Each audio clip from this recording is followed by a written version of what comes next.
तर या दुर्घटनेतील जखमींची मंत्री गिरीश महाजनांनी कळवा रुग्णालयात जाऊन भेट घेतली आहे। रेल्वे अपघातात 4 जणांचा मृत्यू झाला असल्याचं गिरीश महाजन यांनी सांगितलंय। सर्व जखमींचा वैद्यकीय खर्च हे आता शासन करणार आहे। मृतांच्या नातेवाईकांना प्रत्येकी 5 लाखांची मदत देखील जाहीर करण्यात आलेली आहे।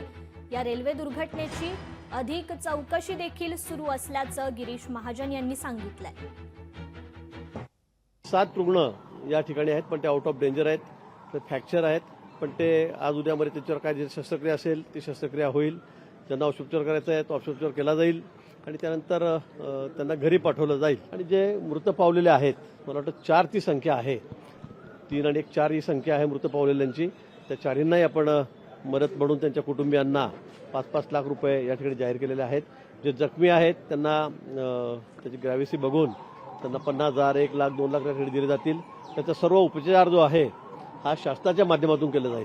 ज्युपिटरला 2 पेशंट सिरियस आहेत, त्यांची सुद्धा सर्व खर्चाची जबाबदारी किंवा जो खर्च होईल तो शासन या ठिकाणी करेल। लोकशाही मराठी ऐका, पहा, जागरूक रहा।